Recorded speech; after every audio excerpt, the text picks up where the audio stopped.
मैं अनिमा अवस्थी प्राथमिक शिक्षिका केंद्रीय विद्यालय CRPF रामपुर आगरा संभाग से आप सभी का स्वागत करती हूँ। हेलो स्टूडेंट्स, आज हम आपकी क्लास 4th का 5th चैप्टर पढ़ेंगे जिसका नाम है दोस्त की पोशाक। पोशाक का मतलब क्या होता है बच्चों? पोशाक का मतलब होता है कपड़े। चलिए अब पाठ को पढ़ना शुरू करते हैं। एक बार नसीरुद्दीन अपने बहुत पुराने दोस्त जमाल साहब से मिले। अपने पुराने दोस्त से मिलकर वे बड़े खुश हुए। कुछ देर बाद गपशप करने के बाद उन्होंने कहा, चलो दोस्त मोहल्ले में घूम आए। जमाल साहब ने जाने से मना कर दिया और कहा, अपनी इस मामूली सी पोशाक में मैं लोगों से नहीं मिल सकता। नसीरुद्दीन ने कहा, बस इतनी सी बात। नसीरुद्दीन तुरंत उनके लिए अपनी एक भड़कीली अचकन निकाल कर लाए और कहा, इसे पहन लो, इसमें तुम खूब अच्छे लगोगे। इसमें अचकन शब्द आया है, तो अचकन शब्द का मतलब क्या होता है बच्चों? अचकन शब्द का मतलब होता है कोट, लंबा कोट, उसे हम बोलते हैं अचकन। और यहाँ पे शब्द यूज़ हुआ था, शब्द का प्रयोग हुआ था गपशप। गपशप का अर्थ होता है बातें करना। जैसे आप अपने किसी पुराने दोस्त से मिलते हो तो बहुत सारी बातें करते हैं ना, वैसे ही यहाँ पे नसीरुद्दीन अपने पुराने दोस्त जिनका नाम था जमाल साहब, उनसे मिलके बहुत खुश होते हैं, बहुत सारी बातें भी करते हैं और फिर घूमने के लिए निकल देते हैं। लेकिन अब घूमने जाएंगे तो बन ठन के जाएंगे ना, तैयार होके जाएंगे। तो नसीरुद्दीन साहब उनके लिए एक अच्छी सी अचकन, बढ़िया सी लंबा कोट लेकर के आ जाते हैं।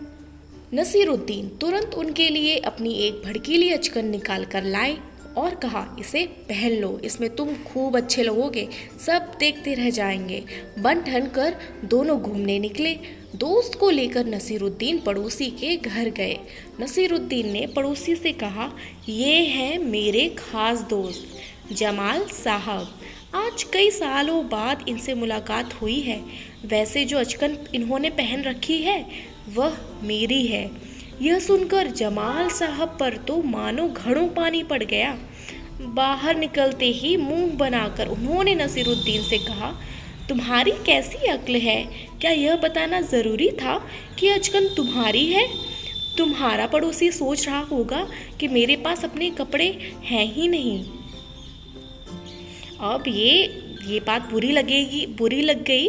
किसे बुरी लग गई? जमाल साहब को, कि नसीरुद्दीन ने सबके सामने बोल दिया कि अचकन उनकी नहीं नसीरुद्दीन की है। तो इसी तरीके से जैसे इस पिक्चर में दिखाया गया है वो किस तरह से नाराज़ हो रहे हैं, वैसे ही वो नसीरुद्दीन पर नाराज़ होते हैं। आगे देखते हैं क्या होता है। नसीरुद्दीन ने माफ़ी मांगते हुए कहा, गलती हो गई, अब ऐसा नहीं कहूँगा। अब नसीरुद्दीन उन्हें हुसैन साहब से मिलवाने ले गए। हुसैन साहब ने गर्मजोशी से उनका स्वागत किया।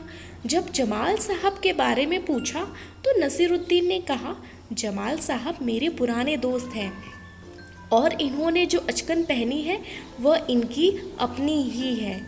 जमाल साहब फिर नाराज़ हो गए। बाहर आकर बोले, झूठ बोलने को किसने कहा था तुमसे? क्यों? नसीरुद्दीन ने कहा, तुमने जैसे चाहा मैंने वैसा ही तो कहा। पोशाक की बात कहे बिना काम नहीं चलता क्या? उसके बारे में न कहना ही अच्छा है, जमाल साहब ने समझाया। जमाल साहब को लेकर नसीरुद्दीन आगे बढ़े, तभी एक अन्य पड़ोसी मिल गए। नसीरुद्दीन ने जमाल साहब का परिचय उनसे करवाया। मैं आपका परिचय अपने पुराने दोस्त से करवा दूं। यह हैं जमाल साहब और इन्होंने जो अचकन पहनी है उसके बारे में मैं चुप ही रहूं तो अच्छा है। यानी ये कहानी में क्या होता है बच्चों? पहले वो जाते हैं अपने सभी पड़ोसियों से उनका परिचय कराते हैं, अपने खास और पुराने दोस्त जिनका नाम है जमाल साहब, उनसे परिचय कराते हैं। एक पड़ोसी के पास जाते हैं तो उनसे कह देते हैं कि ये जो अचकन है वो उनकी अपनी नहीं है बल्कि किसकी है? नसीरुद्दीन की। अब ये बात सुनकर उनके जमाल साहब पर तो घड़ों पानी पड़ जाता है, यानी वो बहुत ही ज़्यादा शर्मिंदा हो जाते हैं। यहाँ पर आया था आपका मुहावरा घड़ों पानी पड़ जाना, यानी कि बहुत ही शर्मिंदा हो जाना। ये रहा आपका घड़ों पानी पड़ जाना, यानी कि बहुत ही शर्मिंदा होना। वो बेहद ही शर्मिंदा हो जाते हैं कि उनकी कैसी तरीके से उन्होंने सबके सामने बोल दिया। अब उनके पड़ोसी यही सोचेंगे कि उनके पास कपड़े ही नहीं हैं। अब जब वो उन्हें समझाते हैं कि अचकन के बारे में नहीं बात करनी है, तब वो दूसरे पड़ोसी से मिलवा उनसे भी यही बोल देते हैं कि ये अचकन जो है वो उनकी खुद की है। अब ये बात सुन के भी जमाल साहब को गुस्सा आता है कि भाई ये बोलने की क्या ज़रूरत थी, झूठ क्यों बोला आपने, आपको झूठ बोलने को थोड़ी ना बोला था। अब पोशाक, वो बोलते हैं कि पोशाक की आपको बात करनी ही नहीं है। अब आगे चलते हैं तो आगे एक और पड़ोसी से परिचय करवा देते हैं और फिर से वही चीज़ बोल देते हैं पोशाक के बारे में, जबकि जवान साहब ने मना किया था, पर फिर भी वो पोशाक के बारे में फिर बोल देते हैं। तो कहानी में ये था हमारा नसीरुद्दीन का किस्सा। ऐसे बहुत सारे आपने किस्से सुने होंगे, जैसे बीरबल के किस्से। हमने इससे पहले बीरबल का एक किस्सा सुना था, जैसा सवाल वैसा जवाब में, और अभी हमारा किस्सा था नसीरुद्दीन का।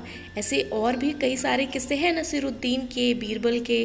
तो आपको अपनी तरफ से और कुछ किस्से इकट्ठे करने हैं नसीरुद्दीन के, और कुछ अलग अलग किस्से, और फिर आप सब उसको मेरे साथ साझा करेंगे। बच्चों, कहानी कैसी थी? बढ़िया थी ना? Thank you students.